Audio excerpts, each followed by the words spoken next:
Hello, friends! Tonight I am going to tell you a scary story. This story is called The House at Black Hill. No one knows if this story is true or not, but the people in Black Hill never talk about that old house after sunset. Let's begin. Emily was a 19-year-old college student. She loved taking pictures of old places. One weekend, she traveled to a small village called Black Hill. The village was quiet, the streets were empty, even the birds did not sing. As Emily walked through the village, she noticed something strange. Every house had lights on, but nobody was outside. An old woman standing near a small shop looked at Emily and asked, "Are you going to the old house?" Emily smiled. "Yes, I heard it is beautiful." The old woman's face suddenly became pale. She whispered, "Beauty can hide great evil." Emily laughed politely. She thought the old woman was only trying to scare her. A few minutes later, she reached the top of the hill. There it was, a huge, dark house. The windows were broken. The front door was slightly open. The wind made a strange sound. Creak. Emily took a deep breath. She picked up her camera. Then she slowly stepped inside the house. The door closed behind her. By itself. Emily quickly turned around. She tried to open the front door. It would not move. She pushed it again and again. Nothing happened. The house was completely silent. Then, she heard a slow footstep. Tap, tap, tap. Someone was walking upstairs. Emily looked toward the staircase. There was nobody there. She told herself, "It is only the old wood." She switched on her flashlight and slowly climbed the stairs. The air became colder with every step. At the end of the hallway, she found a long row of old family photos. Every photo was covered with dust. As she cleaned one picture with her hand, she froze. One face looked exactly like her. Same eyes, same smile, same hair. Emily whispered, "How is this possible?" Suddenly, a little girl's voice came from behind her. "You finally came back." Emily turned around. The hallway was empty, but one bedroom door slowly opened by itself. Inside the dark room, someone was softly laughing. Emily stood still.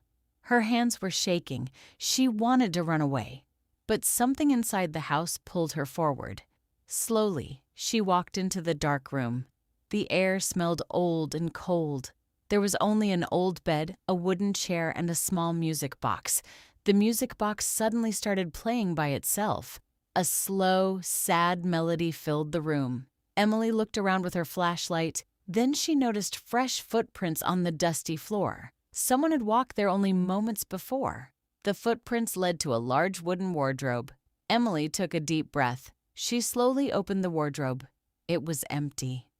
But behind it, she found a small hidden door. The door was locked. Just then, she heard a whisper very close to her ear. "The key is under the bed."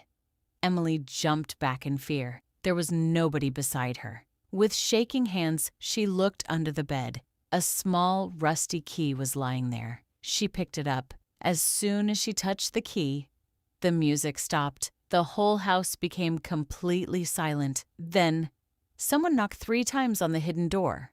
Knock, knock, knock. Emily stared at the hidden door. Her heart was beating so fast that she could hear it. For a moment she thought about leaving, but her curiosity was stronger than her fear. With trembling hands, she put the rusty key into the lock. Click. The door slowly opened. A narrow staircase led down into a dark basement. The air was freezing cold. Emily turned on her flashlight and walked down, one step at a time. The basement walls were covered with old drawings. Every drawing showed the same house, and in every picture, there was a girl who looked exactly like Emily. At the end of the basement, she found a small wooden table. On it was an old diary. The first page read, "If you are reading this, the house has chosen you." Emily felt a chill run through her body. She quickly turned the next page. It said, "Every 50 years, the house calls someone who looks like the first owner. Once they enter, the house never wants to let them leave." Suddenly, the basement door slammed shut. Bang! Emily dropped the diary. The flashlight began to flicker. Then, from the darkness, she saw two glowing eyes slowly opening, and a deep voice whispered, "Welcome home, Emily." Emily could not move.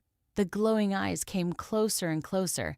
Then, a tall shadow stepped into the light. It was not a monster. It was the ghost of an old woman. She looked at Emily with sad eyes. "I have been waiting for you," she said softly. Emily asked, "Who are you?" The ghost smiled.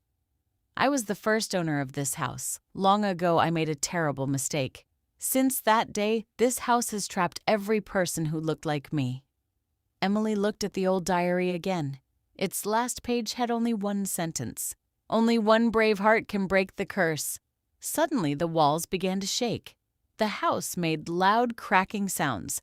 The ghost pointed to a small candle in the middle of the room. "Blow out the flame," she whispered. Emily took a deep breath. She closed her eyes and blew out the candle. At once, the flame disappeared. A bright white light filled the basement. The ghost smiled peacefully. "Thank you," she said. Then she slowly faded away. The house shook one last time. Emily ran upstairs as fast as she could. She reached the front door. This time, it opened. She stepped outside. Behind her, the old house quietly disappeared into the morning fog. When the villagers arrived, there was nothing on the hill, only green grass, no house, no basement, no diary.